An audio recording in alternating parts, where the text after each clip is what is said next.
എല്ലാവർക്കും Sindhu's food and സ്പൈസസിലേക്ക് സ്വാഗതം. ഇന്ന് നമ്മൾ വളരെ ടേസ്റ്റി ആയിട്ട് തയ്യാറാക്കാൻ പറ്റുന്ന ഒരു ബ്രിഞ്ചാൾ ഫ്രൈ ആയിട്ടാണ് വന്നിരിക്കുന്നത്. അപ്പോൾ വഴുതനങ്ങ ഇഷ്ടമില്ലാത്തവർ പോലും ഈ ഒരു രീതിയിൽ ഫ്രൈ ചെയ്ത് കൊടുക്കുകയാണെങ്കിൽ ഇഷ്ടത്തോടു കൂടി തന്നെ കഴിക്കുന്നതാണ്. പ്രത്യേകിച്ചും കുട്ടികളൊക്കെ സ്കൂൾ വിട്ട് വരുന്ന സമയത്തും അതല്ലെങ്കിൽ ഈവനിങ് സ്നാക്കായിട്ടൊക്കെ കഴിക്കാൻ പറ്റിയിട്ടുള്ള നല്ലൊരു ഫ്രൈ ആണ് ഈ ബ്രിഞ്ചാൾ ഫ്രൈ.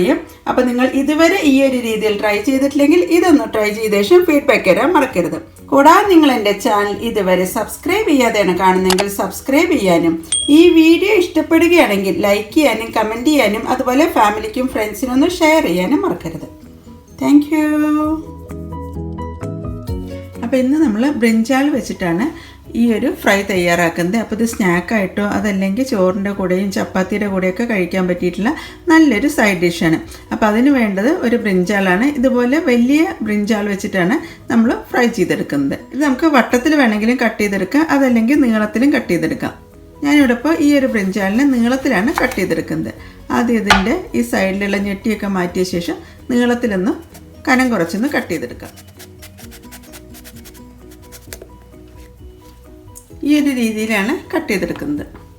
ഞാൻ ഈ ഒരു രീതിയിൽ കട്ട് ചെയ്ത് കഴിഞ്ഞപ്പോൾ എനിക്ക് 6 പീസായിട്ട് കട്ട് ചെയ്തെടുക്കാൻ പറ്റിയിരിക്കുന്നത്. ഈ ബ്രിഞ്ചാളിൽ കറ ഉള്ളതുകൊണ്ട് തന്നെ പെട്ടെന്ന് ഇത് കറുത്ത് പോകും.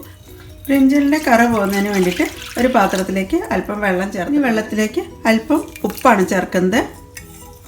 അങ്ങനെ ഉപ്പൊക്കെ അരിഞ്ഞ ശേഷം നമുക്കിതിലേക്ക് കട്ട് ചെയ്ത് വെച്ചിട്ടുള്ള ബ്രിഞ്ചാൾ ചേർക്കാം.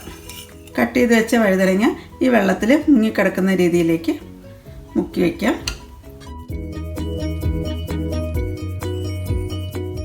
വഴുതനങ്ങ വെള്ളത്തിൽ പൊങ്ങിക്കിടക്കുന്നതാണ്.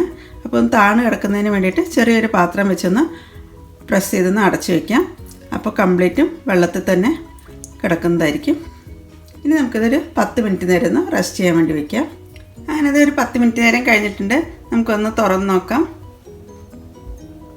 ഇത് വെള്ളത്തിൻ്റെ കളറൊക്കെ ഒന്ന് ചെറുതായിട്ടൊന്ന് മാറി വന്നിട്ടുണ്ട്. നമുക്കിതിൽ നിന്ന് ഓരോ വഴുതനങ്ങ എടുത്ത ശേഷം ഒരു ടിഷ്യൂ വെച്ച പേപ്പറിലേക്കാണ് വെക്കേണ്ടത്. കംപ്ലീറ്റ് വെള്ളം നനവും ഇതിൽ നിന്ന് നമുക്ക് തുടച്ചെടുക്കണം. അങ്ങനെ വഴുതനങ്ങയെല്ലാം ടിഷ്യൂ പേപ്പറിൽ വെച്ച് നന്നായൊന്ന് ഒപ്പിയെടുക്കാം.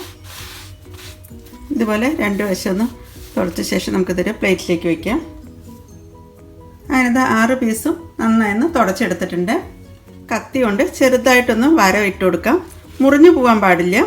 മസാലയൊക്കെ ഇതിലേക്ക് നന്നായൊന്ന് കയറി പിടിക്കുന്നതിന് വേണ്ടിയിട്ടാണ് ഇങ്ങനെ കത്തി കൊണ്ട് ചെറുതായിട്ടൊന്ന് വരച്ച് വെക്കേണ്ടത്. ഒരു വശം വരച്ച് കഴിയുമ്പോൾ അതുപോലെ തന്നെ മറുവശം ഒന്ന് വരച്ച് വയ്ക്കാം.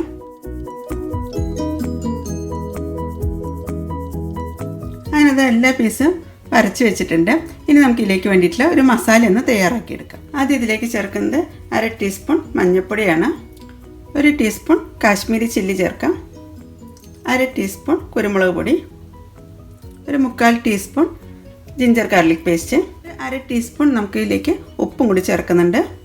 പിന്നെ ഇതിലേക്ക് ചേർക്കുന്നത് 1 ടീസ്പൂൺ ഒലിവ് ഓയിലാണ്. ഈ മസാല എല്ലാം നന്നായൊന്ന് മിക്സ് ചെയ്തെടുക്കാം. അല്പം കൂടി ഞാൻ ഒലിവ് ഓയിലൊന്ന് ചേർക്കുന്നുണ്ട്. അങ്ങനെ നമ്മുടെ മസാലയൊക്കെ റെഡി ആയിട്ടുണ്ട്. ഇനി നമുക്കിത് ബ്രിഞ്ചാളിൻ്റെ 2 സൈഡിലും നന്നായൊന്ന് തേച്ച് പിടിപ്പിക്കാം. നന്നായി വരച്ചുകൊണ്ട് തന്നെ എല്ലാ ഭാഗത്തും നന്നായി ഇറങ്ങി കിട്ടുന്നതാണ്. ഇതുപോലെ ബാക്കിയുള്ളതിലും നന്നായൊന്ന് തേച്ച് പിടിപ്പിക്കാം. അപ്പോൾ ഇതുപോലെ മസാലയൊക്കെ പുരട്ടുന്ന സമയത്ത് ചിലർക്ക് കൈയൊക്കെ ഒന്ന് ചുട്ട് നീറുകയൊക്കെ ചെയ്യും. അപ്പോൾ അങ്ങനെയാണെങ്കിൽ അല്പം വെളിച്ചെണ്ണയൊക്കെ ഒന്ന് പുരട്ടിയ ശേഷം മസാല പുരട്ടിയാൽ മതി. അതല്ലെങ്കിൽ ഗ്ലൗസ് ഇട്ട ശേഷം വേണം മസാല പുരട്ടി വയ്ക്കാനും. അങ്ങനത്തെ എല്ലാ വഴുതനങ്ങയിലും ഞാൻ മസാലയൊക്കെ പുരട്ടി വെച്ചിട്ടുണ്ട്. ഇനി നമുക്കിതൊരു 10 മിനിറ്റ് നേരം ഒന്ന് റെസ്റ്റ് ചെയ്യാൻ വേണ്ടി വയ്ക്കാം. അപ്പോഴേക്കും ഈ മസാലയൊക്കെ നന്നായി ഈ വഴുതനങ്ങയിലേക്ക് പിടിക്കുന്നതാണ്. ഇനി നമുക്ക് ഇതിലേക്ക് വേണ്ടിയിട്ട് കുറച്ച് ബ്രെഡ് ക്രംസ് ഒന്ന് തയ്യാറാക്കി എടുക്കണം. അപ്പോൾ അതിനുവേണ്ടി ഞാൻ ബ്രെഡിൻ്റെ അരികൊക്കെ കട്ട് ചെയ്ത് വെച്ചിട്ടുള്ളതാണ് ബ്രെഡ് ക്രംസ് ആക്കിയിട്ട് എടുക്കുന്നത്. ഇത് നമുക്ക് നന്നായൊന്ന് ക്രഷ് ചെയ്തെടുക്കാം. ഇത് നമുക്കൊരു പാത്രത്തിലേക്ക് ചേർക്കാം. ബ്രെഡ് പൊടിച്ച് കഴിയുമ്പോൾ ചെറിയൊരു നനവുണ്ടെങ്കിൽ ഒന്ന് റോസ്റ്റ് ചെയ്ത ശേഷം എടുത്താൽ മതി. അതിനകത്ത് പൊടിച്ച് വെച്ചിട്ടുള്ള ബ്രെഡെല്ലാം ഒന്ന് റോസ്റ്റ് ചെയ്തെടുക്കാം. ഡ്രൈ റോസ്റ്റാണ് ചെയ്യേണ്ടത്. അങ്ങനത്തെ ബ്രെഡ് ക്രംസ് ഒക്കെ നന്നായി റോസ്റ്റായി വന്നിട്ടുണ്ട്. ഇതുപോലെ വേണമെങ്കിൽ ചെയ്യാവുന്നതാണ്. അതല്ലെങ്കിൽ നമുക്ക് സൂപ്പർ മാർക്കറ്റിൽ നിന്നൊക്കെ ബ്രെഡ് ക്രംസ് ആയിട്ട് വാങ്ങിക്കാവുന്നതാണ്. ഇനി നമുക്ക് തണുക്കുന്നതിന് വേണ്ടി വെയിറ്റ് ചെയ്യാം. ബ്രെഡ് ക്രംസ് തണുക്കുന്നതിന് വേണ്ടിയിട്ട് നമുക്കൊരു പാത്രത്തിലേക്ക് മാറ്റാം. ഈ ബ്രെഡ് ക്രംസിലേക്ക് നമുക്ക് 1/4 ടീസ്പൂണിലും പകുതി ഉപ്പും കൂടി ചേർക്കുന്നുണ്ട്. പിന്നെ ഇതിലേക്ക് ചേർക്കുന്നത് 2 ടേബിൾ സ്പൂൺ കോൺഫ്ലവർ ആണ്. 2 ടേബിൾ സ്പൂൺ. അപ്പോൾ കോൺഫ്ലവർ ഇല്ലെങ്കിൽ പത്തിരിക്കും ഇടിയപ്പത്തിനൊക്കെ എടുക്കുന്ന അരിപ്പൊടി ഉണ്ടല്ലോ, നൈസ് അരിപ്പൊടി, അത് ചേർത്താലും മതി. കോൺഫ്ലവർ ആയിട്ട് നന്നായി ഒന്ന് മിക്സ് ചെയ്തെടുക്കാം. അതിനെന്താ കോട്ടി മിക്സ് എല്ലാം നന്നായി മിക്സാക്കി എടുത്തിട്ടുണ്ട്. അതിനെന്താ ബ്രിഞ്ചാളിലൊക്കെ നന്നായി മസാലയൊക്കെ പിടിച്ചിട്ടുണ്ട്, ഒരു വെള്ളം നനവൊക്കെ പോലെ വന്നിട്ടുണ്ട്. ഓരോ ബ്രിഞ്ചാൾ എടുത്ത ശേഷം നമുക്ക് ഈ ഒരു കോട്ടി മിക്സിലേക്കാണ് മിക്സ് ചെയ്യേണ്ടത്. കോട്ടി മിക്സിൻ്റെ മുകളിലേക്ക് ചേർത്ത് ഒന്ന് കോട്ട് ചെയ്തെടുക്കാം. 2 വശവും ഇതുപോലെ തന്നെ കോട്ട് ചെയ്തെടുക്കണം. അതിനെന്താ എല്ലാ ബ്രിഞ്ചാളിലും നമ്മൾ കോട്ടി മിക്സൊക്കെ മിക്സ് ചെയ്ത് വെച്ചിട്ടുണ്ട്. ഇനി നമുക്ക് ഒരു മുട്ടയുടെ കോട്ടിങ്ങിലും കൂടി കോട്ട് ചെയ്ത് വെക്കാനുണ്ട്. അപ്പോൾ അതിനുവേണ്ടി ഞാൻ മുട്ടയൊന്ന് പൊട്ടിച്ചൊഴിക്കുന്നുണ്ട്. ഞാനിപ്പോൾ ഇതിലേക്ക് ഒരു 3 മുട്ടയാണ് പൊട്ടിച്ചൊഴിച്ചിരിക്കുന്നത്. ഇനി നമുക്കിതിലേക്ക് അല്പം ഒറിഗാനോ സീസണിങ് ഒന്ന് ചേർക്കാം. ഇനി നമുക്ക് ഇതിലേക്ക് ചേർക്കേണ്ടത് ഗ്രേറ്റ് ചെയ്ത് വെച്ചിട്ടുള്ള പാർമസിൻ ചീസാണ്. അപ്പോൾ നമുക്ക് ഈ ഒരു ചീസ് ഒന്ന് ഗ്രേറ്റ് ചെയ്ത ശേഷം ചേർക്കാം. അപ്പോൾ ഈ ഗ്രേറ്ററിലൂടെയാണ് നമ്മൾ ഗ്രേറ്റ് ചെയ്ത് ചേർക്കുന്നത്. അതിനകത്ത് ചീസൊക്കെ ചേർത്ത് കഴിഞ്ഞിട്ടുണ്ട്. ഇനി ഇത് നന്നായൊന്ന് മിക്സ് ചെയ്തെടുക്കാം. അതിന് ശേഷം ഉപ്പ് നോക്കിയിട്ട് വേണമെങ്കിൽ ചേർത്താൽ മതി. ഇതുപോലെ ഒരു പരന്ന പാത്രത്തിൽ മുട്ട ഒഴിച്ച് ചേർക്കുകയാണെങ്കിൽ നമുക്കത് പെട്ടെന്ന് തന്നെ മുക്കി പൊരിക്കുന്നതിന് സാധിക്കുന്നതാണ്. ഞാനിവിടെ ഇപ്പോൾ ഷാലോ ഫ്രൈ ആണ് ചെയ്യുന്നത്. ഞാൻ ചെക്ക് ചെയ്തപ്പോൾ കുറച്ച് ഉപ്പിൻ്റെ കുറവുണ്ട്. അപ്പോൾ ഒരു 1/4 ടീസ്പൂണിൽ പകുതി ഉപ്പാണ് ഇതിലേക്ക് ചേർത്തിരിക്കുന്നത്. അങ്ങനെ ഉപ്പും ചേർത്ത ശേഷം നന്നായി ഒന്ന് മിക്സ് ചെയ്തെടുക്കാം. ഈ ഒരു എഗ് മിക്സിലേക്ക് നമുക്ക് അല്പം പാലും കൂടി ചേർക്കാം.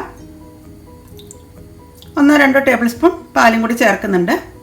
കാരണം ചീസൊക്കെ ചേർത്തപ്പോഴേക്കും നല്ല തിക്കായി വന്നിട്ടുണ്ടായിരുന്നു. അതുകൊണ്ടാണ് ഞാൻ അല്പം പാലും കൂടി ചേർത്തത്. ഇനി നമുക്ക് ഓരോ ബ്രിഞ്ചാളായിട്ട് ഇതിനകത്ത് മുക്കി ഫ്രൈ ചെയ്യാവുന്നതാണ്. അങ്ങനത്തെ ഷാലോ ഫ്രൈ ചെയ്യാൻ വേണ്ടിയിട്ട് ഞാനൊരു പാൻ വെച്ചിട്ടുണ്ട്. ഇതിലേക്ക് ഞാൻ ചേർക്കുന്നത് ഒലിവ് ഓയിലാണ്. അപ്പോൾ ഒലിവ് ഓയിലോ അല്ലെങ്കിൽ റിഫൈൻഡ് ഓയിലോ ചേർക്കാവുന്നതാണ്. ഒരു 1/4 കപ്പോളം ഓയിൽ ചേർത്തിട്ടുണ്ട്. മസാല കോട്ട് ചെയ്ത് വെച്ചിട്ടുള്ള ബ്രിഞ്ചാളാണ് നമ്മൾ ഇതിലേക്ക് ചേർക്കുന്നത്. ഇരുവശം നമുക്ക് മുട്ടയിലൊന്ന് മുക്കിയെടുക്കാം. അപ്പോഴേക്കും എന്താ എണ്ണയൊക്കെ ഒന്ന് ചൂടാവാൻ തുടങ്ങിയിട്ടുണ്ട്. ഇനി നമുക്ക് മുക്കി വെച്ചിട്ടുള്ള ബ്രിഞ്ചാൾ എണ്ണയിലേക്ക് ചേർക്കാം. ഇതുപോലെ നമുക്ക് അടുത്ത ബ്രിഞ്ചാളും 2 സൈഡും മുട്ടയിൽ മുക്കിയ ശേഷം വേണം എണ്ണയിലേക്ക് ചേർക്കാൻ. ഒരു സൈഡ് ഗോൾഡൻ കളർ ആയി കഴിയുമ്പോൾ നമുക്ക് തിരിച്ചിടാം. അതുപോലെ ബാക്കിയുള്ളതൊന്ന് ഫ്രൈ ചെയ്തെടുക്കാം. അപ്പോൾ വളരെ ടേസ്റ്റി ആയിട്ട് തയ്യാറാക്കാൻ പറ്റുന്ന നല്ലൊരു സ്നാക്കാണ് ഈ ബ്രിഞ്ചാൾ ഫ്രൈ. നമുക്ക് ഈവനിങ് സ്നാക്കായിട്ടോ അതല്ലെങ്കിൽ ചോറിൻ്റെ കൂടെയും കുട്ടികൾക്ക് സ്നാക്കായിട്ടൊക്കെ കൊടുത്തു വിടാൻ പറ്റുന്നതാണ്. അപ്പോൾ ഇനി ബ്രിഞ്ചാൾ ഇഷ്ടമില്ലാത്തവർ പോലും ഈ ഒരു രീതിയിൽ തയ്യാറാക്കുകയാണെങ്കിൽ ഇഷ്ടപ്പെടുന്നതായിരിക്കും. ഒരു സൈഡ് ഫ്രൈ ആയി കഴിയുമ്പോൾ നമുക്ക് തിരിച്ചിടാവുന്നതാണ്. അതിനത് ഇരുവശവും ഫ്രൈ ആയി കിട്ടിയിട്ടുണ്ട്. ഇനി നമുക്ക് ടിഷ്യൂവിലേക്ക് മാറ്റാം. ഇതുപോലെ ബാക്കിയുള്ളതും ഫ്രൈ ചെയ്തെടുക്കാം. അതിനത് രണ്ടാമത്തെ ട്രിപ്പും ഫ്രൈ ചെയ്യാൻ വേണ്ടി വെച്ചിട്ടുണ്ട്. അങ്ങനെന്താ ബ്രിഞ്ചാൾ ഫ്രൈ ഒക്കെ സെർവിങ് പാത്രത്തിലേക്ക് മാറ്റിയിട്ടുണ്ട്.